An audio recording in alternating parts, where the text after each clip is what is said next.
Taoiseach, as you're very well aware, this week, over the next 3 days, we're going to pay 1.1 billion euros to bondholders in the former Anglo and Irish Nationwide Building Society. And as you are no doubt aware, these bonds were originally issued by these institutions in 2007. So the people who bought these bonds in 2007 knew that they were taking a risk. If they did their due diligence, they will have seen that these institutions were heavily exposed to a property bubble. We know that the IMF said at the time it warned of a, quote, abrupt unwinding of the housing boom. So if the people who purchased this 1.1 billion euros from Anglo-Irish and Irish Nationwide did their homework, they will have known that they were buying inherently risky financial products. And they will have known, of course, that they were getting higher profits on them than had they bought bonds from the Irish sovereign, the American sovereign, the German sovereign, because there is an implicit risk. Since then, a bunch of these original bondholders will have sold them on. They will have been bought at massive discounts by speculators. So over the next few days, the Irish people are going to pay hundreds of millions of euros in profits to speculators and professional investors who know that sometimes the value of their investments go down as well as up. Now, I imagine most people in the government, maybe all deputies in the government, would agree that it is grotesque for us, the Irish people, to be paying 1.1 billion euros to people to whom we owe no money, whilst at the same time cutting services to disabled children around the country. Now, I have no doubt that the government would prefer not to be paying this. Certainly if we are to believe some of the pre-election statements on the issue by the Taoiseach, by the Taoiseach, by the Minister for Finance and by many others. However, what the payment this week says to me, and this is one of the last outstanding payments on Anglo-Irish Bank, what it says to me is that the strategy that this government has pursued has failed. The strategy that the previous government pursued also failed. It has bankrupted the country and it has left us in a very, very precarious situation. So what is that strategy? What I've heard as a member of Dáil Éireann is I've heard a government state repeatedly that the debt is sustainable, that we can and will pay our way. I hear this repeatedly.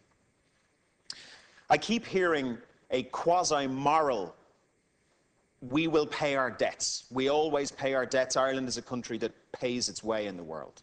Ignoring, of course, the fact that we're paying other people's debts at the same time. I see a government which has repeatedly acceded to demands from foreign powers that we pay all of these bondholders. And I see a government that's strategy seems to be based around waiting and seeing what other countries get and then seeing if we can get a bit of it as well, and hoping that that moves us into a more sustainable economic position. Now, here's what Nobel laureate Stiglitz, Professor Stiglitz, said about our strategy recently, and I quote, "Iceland did the right thing by making sure its payment systems continue to function, while creditors, not the taxpayers, shouldered the losses of the bank. Ireland's done all the wrong things, on the other hand. That's probably the worst model." The worst model.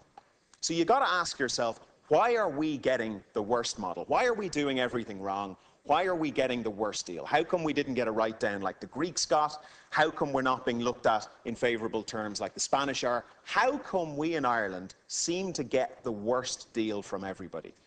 Taoiseach, I would put it to you that there's two very serious reasons for this. The first is that we're not acting like we can't pay these debts. And the second is we're not saying we can't pay these debts. Now let's talk about how we're acting.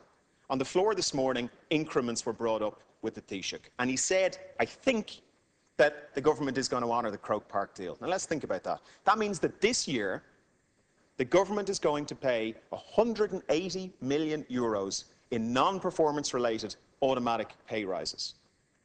47 of the people getting these automatic pay rises are at assistant sec level and earning 127,000 euros. The other thing we're doing is we're not saying that we can't pay. Again, on the floor this morning, the Taoiseach said, and I quote, a default would be a disaster and a catastrophe. And he went on to say, and I quote, this government has always paid its way. So of course we're not getting any write-down. Of course we're being forced to pay the bondholders. How can we credibly turn around to the ECB and the European powers and say, we do not have the 1.1 billion euros, when they can turn around and say, but you've given your own employees €1 billion worth of pay rises over the last 4 years? Of course you can afford it.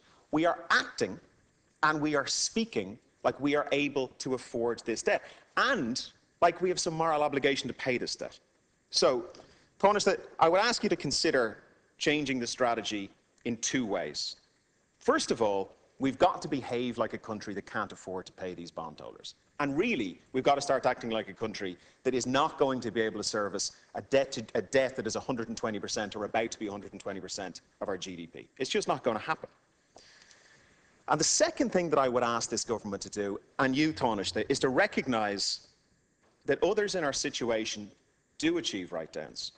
Iceland achieved an €85 billion write-down in its banking debt. 85 billion. And as we know, their economy is picking up very nicely, and they have half the unemployment rate that we have. Germany, we know, got write-downs in 1932, in 1939, and 1948. The list goes on. There's a paper by well-known economists Reinhardt and Rogoff on default, the history of default, where they conclude that default is the rule rather than the exception. Now, that's default on sovereign debt. We're not even talking about that. We're talking about default on private debt or non-payment of private debt. Now, to conclude, I would say that there is some good news to help our strategy. The IMF recently has put it on record that the ECB incorrectly has forced this country under very serious threat to pay off these bondholders, and that it shouldn't have done it. And there is a growing acceptance here in Europe and across the world that the state should not have to bear the burden of the banking sector, particularly when it does to a state what it's doing to us. So, Taoiseach, can I suggest that now it is time to change tack? That a concerted diplomatic offensive in Europe and with our allies in the US and in other parts of the world really would help, and it must include a change to the conversation that says, you know what, actually we can't pay this debt, and we never owed this debt, and actually we don't pay other people's debts, and hey, you guys on the other side of the table who are telling us we have to pay all this banking debt, let's just remind you of all of the debt write-downs you've had over the last 50, 60 years before we start getting up on our high horses and moralising. So, Taoiseach, I would ask you to consider those things and to start changing the conversation to get this debt under control. Thank you, Caroline. Thank you very much, Deputy.